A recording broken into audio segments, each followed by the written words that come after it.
هی رفقا، چطورین؟ من علیرضا مربی اسنوبورد هستم و 5 ساله که اسنوبورد میکنم. منم محمدم، مربی اسنوبورد و 13 ساله که اسنوبورد دمت هم بازی. گرم. من و علیرضا تصمیم گرفتیم یه سری ویدیوهای آموزشی در مورد اسنوبورد براتون آماده کنیم که توی اون قرار هر چیزی که در مورد اسنوبورد خودمون میدونیم و هر چیزی که لازم هست شما بدونین رو باهاتون به اشتراک بذاریم. حالا چرا؟ خب ما دلایل مختلفی برای رکورد کردن این ویدیو داشتیم، اما مهمترین دلیل ما این بود که تا حالا هیچ منبع موثق اطلاعاتی به زبان فارسی در مورد ورزش اسنوبورد تا حالا تو ایران تولید نشده. دقیقاً. و اینکه قرار بهتون بگیم اسنوبورد بازی کردن تو ایران با چه چالش‌هایی مواجه است. قرار در مورد تکنولوژی اسنوبورد در دنیا باهاتون صحبت کنیم، لوازم اسنوبورد و کلی اطلاعات به در بخوره دیگه. خلاصه با ما باشید. تو اپیزود اولمون، یعنی همین ویدیویی که الان دارین تماشا می‌کنید، قرار توش یه خورده از تاریخچه اسنوبورد براتون بگیم، اونم فقط در حدی که حد زدیم شاید به درتون بخوره. در مورد تفاوت آلپاین و اسنوبورد باهاتون صحبت می‌کنیم که احتمالاً مهمترین سوال شماست. اینکه اسنوبورد رو انتخاب کنیم یا آلپاین رو. چه سوالیه میپرسی عزیزم؟ معلومه اسنوبوردو. اما شوخی به کنار، رشته آلپاین هم خیلی رشته حرفه‌ای و باحالی هست و اینکه در ادامه قراره در مورد زیرشاخه‌های اسنوبورد صحبت کنیم و اینکه در سطح حرفه‌ای شما چه لاین‌هایی رو میتونید دنبال کنید. همچنین در مورد پیست‌های اسکی، انتخاب لوازم و هزینه‌های این ورزش در ایران باهاتون صحبت می‌کنیم.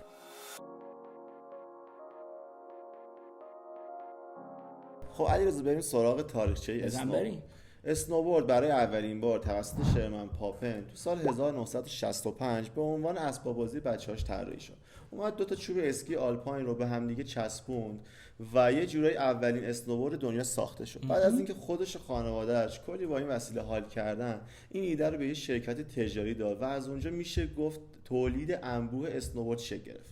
اما خب باید اینو اضافه کنم که هنوز چوبای اسنوبورد شکل مدرنی به خودش نگرفته بود، هنوز تکنولوژی واردش نشده بود، تا اینکه تو اواسط دهه 70 میلادی تام سینس و جیک برتون که من عاشق کمپانیش هستم اومدن برای اولین بار اسنوبوردهای مدرن و طراحی تولید کردن. از اون تاریخ تا اواسط دهه 80 میلادی اسنوبورد به عنوان یه تفریح بود تا اینکه سال 1985 برای اولین بار جام جهانی اسنوبورد تو کشور اتریش برگزار شد. از اون تاریخ اسنوبورد نه تنها به عنوان یه تفریح بود، بلکه به عنوان یک رشته حرفه‌ای ورزشی به دنیا معرفی شد.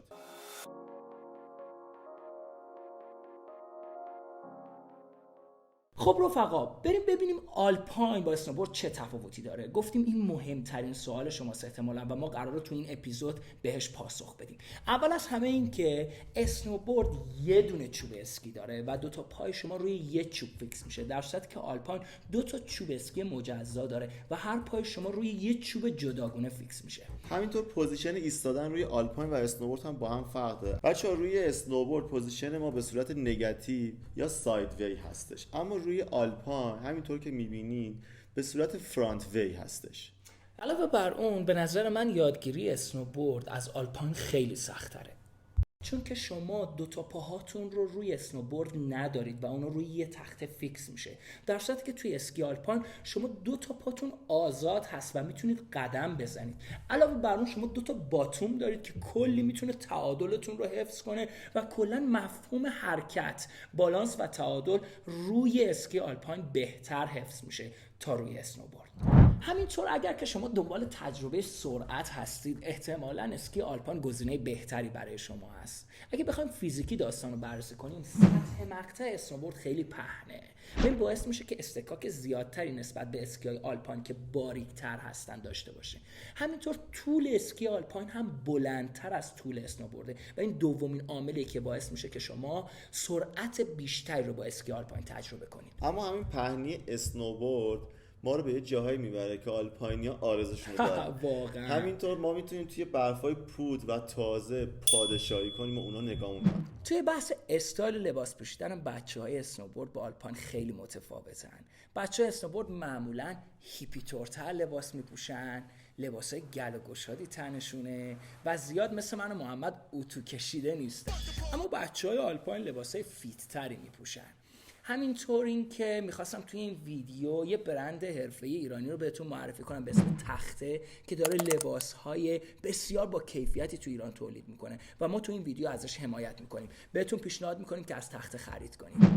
خب علیرضا یه تفاوت دیگه‌ای هم که بین اسنوبورد و آلپاین هستش، بازی 360 درجه اسنوبورد هستش. شما میتونید توی اسنوبورد پاهاتون رو سویچ کنید، یعنی پای راستتون رو با پای چپتون عوض کنید، ولی توی آلپاین همچین خبری نیست. یه تفاوت دیگه هم که توی اسنوبورد آلپاین هست مربوط به فیکسشون هست. فیکس ها توی اسنوبورد از نوع استرپی هستن و تحت هر شرایطی چه شما بخوری زمین چه فشار بهش وارد بشه فیکس به پای شما متصل هست. اما فیکس ها تو رشته آلپاین از نوع کلیک یا یه جورایی استپان هستن و بسته به تنظیم درجه فشاری که شما به فیکستون میدین میتونه در فشارهای مختلف فیکس از پاتون جدا بشه. خب علیرضا علاوه بر اینکه فیکس های این دو رشته هم با هم دیگه فرق میکنه، بوت هاش هم با هم دیگه فرق میکنه. بوت های اسنوبورد از نوع سافت و سبک هستش، یه جورایی مثل بوت های شهری هست ولی یه ذره بلندتر.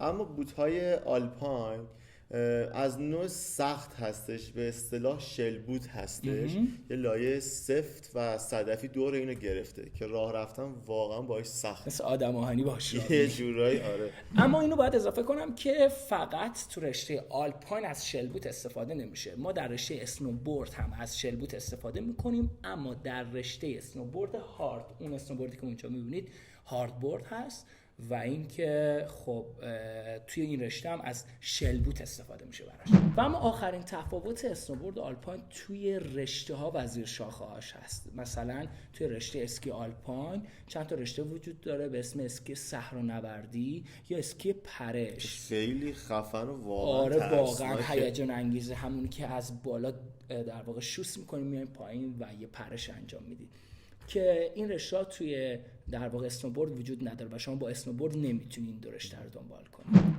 خب بچه‌ها بریم سراغ زیرشاخه‌ها و لاین‌های مختلف اسنوبورد. به نظرم با فری استایل شروع کنیم. آره حتما. توی سبک فری استایل ورزشگاه با انجام دادن حرکات مهیج و نمایشی ما رو به وجد میاره که خودش هم به 4 قسمت تقسیم میشه. عزیز میشه لطفاً توضیح بده بچه‌ها؟ آره حتما. اولین شاخه اسمش جیبینگ هست که توی اون ورزشکار تلاش میکنه از یه سری موانع غیر طبیعی مثل نرده یا راه پله عبور کنه. این سبک از فری استایل معمولاً کف شهر اجرا میشه و نیاز به پیست تخصصی نداره.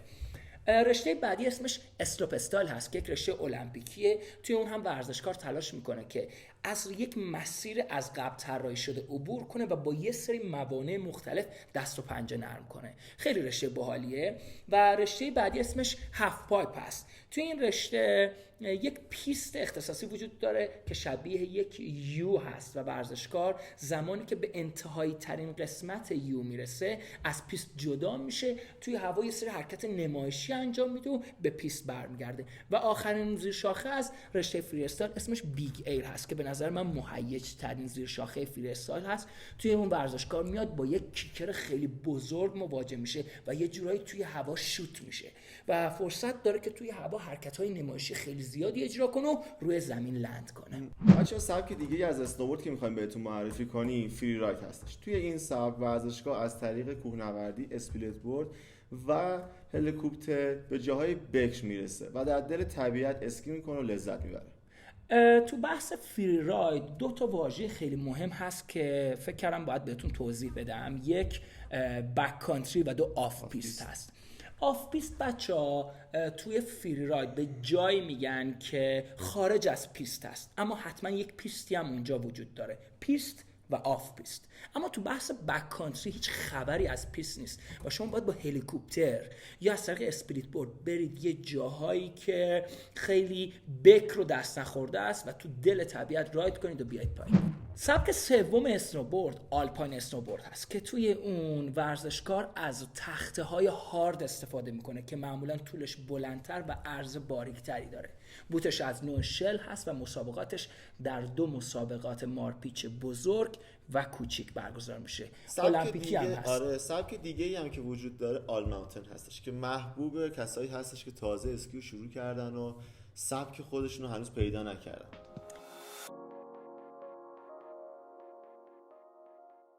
به عنوان آخرین قسمت از اپیزود اولمون قراره به شما بگیم که برای اسنوبورد کردن تو ایران شما ممکنه با چه چالش‌هایی مواجه بشید. اولین چیزی که براتون آماده کردیم پیست های اسکی ایران هست. طبق گزارش فدراسیون پیست های اسکی ایران شامل دیزین در البرز، آبلی، دربندسر، توچال، شمشک در تهران، خور در البرز، فیروزکوه، پاپای در زنجان، پیام در مرند، سهند توی تبریز، خوشاکو توی ارومیه، کوهرنگ، تاریک دره که محل شروع اسکی آقا محمد بوده، بیجار، پولادکف که محل شروع اسکی من هست و ما توی این ویدیو از پیست اسکی پولادکف حمایت میکنیم. دعوتتون میکنیم که بیاین تو شیراز و توی این پیست اسکی بی‌نظیر اسکی کنید. شکرک، شازند، دنا در یارسوج، آلوارس در اردبیل، فریدونشهر در اصفهان و شیریاد خراسان. علاوه بر بحث این که ما کجاها اسکی میکنیم، چالش‌های دیگه‌ای هم تو بحث اسنوبورد وجود داره. محمد میشه نظر شخصی خودت رو در مورد چالش‌هایی که باهاش مواجه هستی اسنوبورد باز برامون بگی؟ علیرضا به نظر مهمترینش هزینه است، چون که اولین دغدغه‌ای که ما توی ایران داریم برای خرید اسنوبورد یا حتی آلپاین این هستش که باید اینا رو دلاری خریداری کنیم و قیمت دلار نوسان‌های زیادی داره. کالای لوکسه، اصلا گمرک اجازه ورودش رو به راحتی نمیده و ما نمایندگی انحصاری فکر کنم تو ایران نداریم. دومین چالشی که میشه بهش پرداخت چالش رسیدن به پیست اسکی. پیستای اسکی معمولاً حداقل 30-40 کیلومتر دورتر از خود شهر هستن به غیر از شهرهایی که پیستای اسکی نزدیکشونه. سومین چیز هزینه یک روز اسکی کردن توی ایران هستش، از هزینه رفت آمد، خرید بلیت مجموعه، حداقل 2 وعده ناهار داریم. تازه اگه بخوایم خیلی هم میرن اسکان میگیرن، یعنی مجبورن اسکان بگیرن و اونجا بمونن. واقعا ورزش پرهزینه‌ای هست از نظر من. که البته میشه حالا یه ذره جمع جورترش هم کرد، اما شما باید بدونید که دارید یک ورزش گرون رو شروع میکنید و این ورزش شبیه بسکتبال بازی کردن یا فوتبال بازی کردن نیست که در هر شرایطی انجام بشه.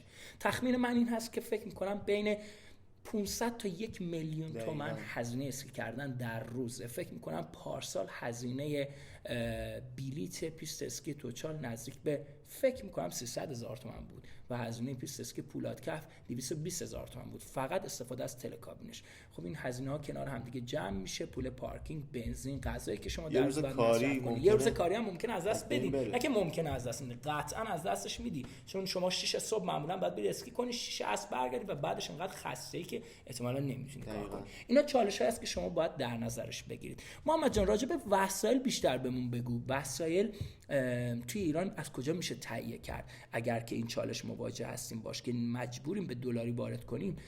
آیا جایی هم توی ایران هستن که بتونن وسایل با قیمت‌های خوب در اختیار ما قرار بدن؟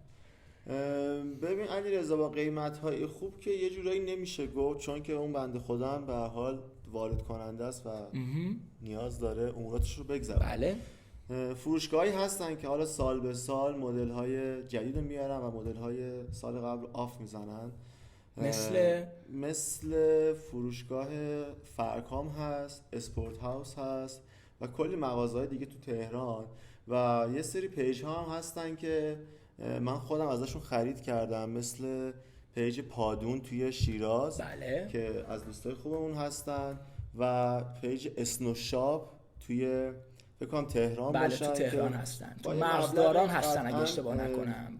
جزئی‌تر میتونن این واردات واسه ما انجام بدن.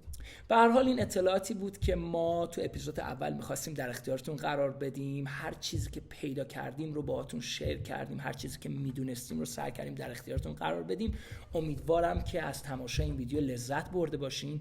ویدیوهای بعدی ما رو دنبال کنید. توی اون قرار در مورد تکنولوژی اسنوبورد صحبت کنیم، توی اون قرار در مورد برندهای اسنوبورد صحبت کنیم، انتخاب وسایل و کلی چیزای باحال دیگه. پاینده و ورزشکار باشین. دمتون گرم. خداحافظ.